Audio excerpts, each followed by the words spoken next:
Hola mis amigos, Sam Possible amigas, my name is Taffrey16 and welcome back to another episode of our weekly series, Reading Your Comments. Was that you say? I haven't done an episode of Reading Your Comments since June? No, I don't know what you're talking about. I reject your reality and substitute my own. So, anyway, yeah, it is now time. We are here on our normal Reading Your Comments day of Monday, which is always the day, and we're going to go ahead and read some comments. You can see that Thunderbirds was a massive influence on Team America.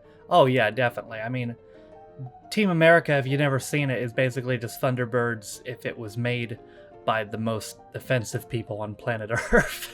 For a show made in the 60s with puppets and models, Thunderbirds is quite impressive. Yes, we can see the puppet strings, but it's an issue with me. Yeah, I mean, I tend to give shows, especially that old, a pass on that stuff. You know, I mean, like you said, it's very impressive for the 60s. And I honest to God, I would have been more impressed if they were able to cover the strings in a show that old. I think you should watch the live-action Thunderbirds film from 2004. It sucks, but it's fun to watch the rockets and other amazing vehicles in that, and seeing Tracy Island too. I think the Busted song you saw on Top of the Pops was based on it, and that's why they went to sing it.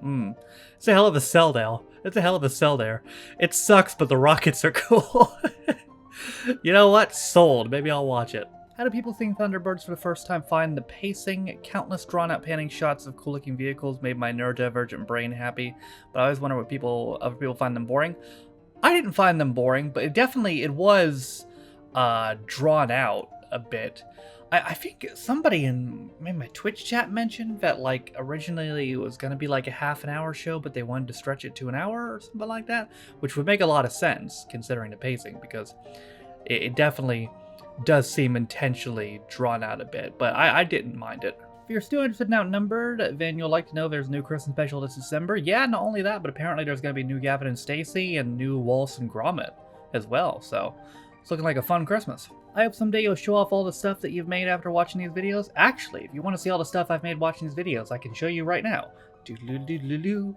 Ta-da! Love how it automatically assumes that everyone watching has a garden. I never had one, Neil.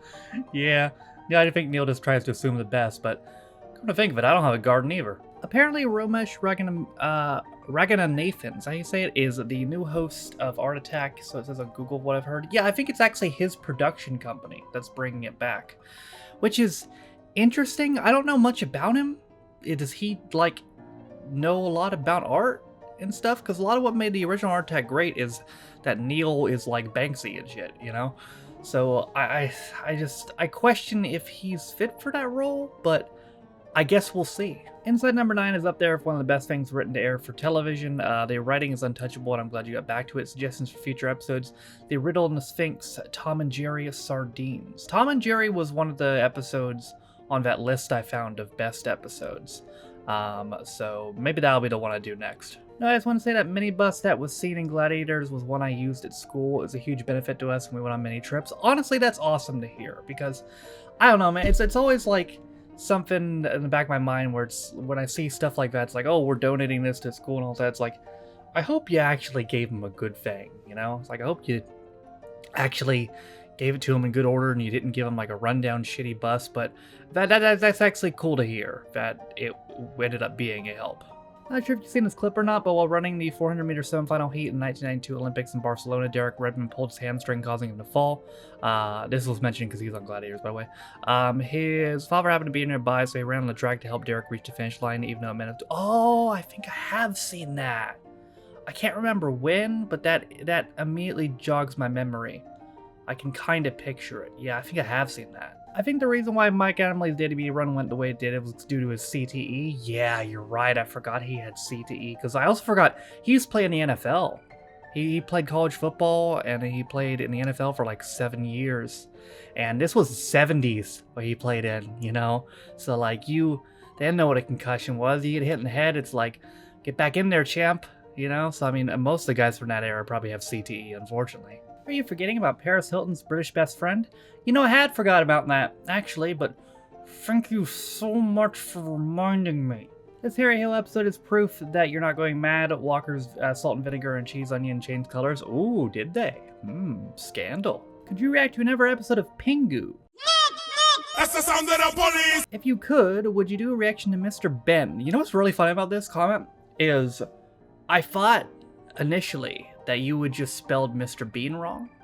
But then I looked it up, and turns out Mr. Ben is an actual thing. So, maybe, yeah.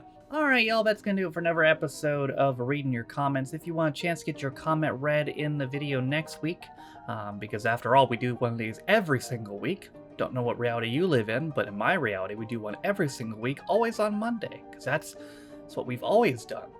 Forever. Always. Don't look at me like that. I know exactly what I'm talking about. I live in the real world. If you want a chance to get your comment read next week, then comment on any of the videos in the upcoming week, including this one, and maybe you'll get it read. But that is it for me today. Thank you guys for watching. If you liked the video, be sure to leave it a like. If you didn't like it, don't. If you want to follow any of my social media links, they're all in the video description, as well as names of all my patrons. If you didn't know, you can be Patreon me for as low as $1 or £1, and you get extra direction videos, as well as reading your comments daily, up to daily, sometimes more. With all being said, though, my name is Taffer16. It's been my episode 235 of Reading Your Comments. I'll see you guys next time. Bye.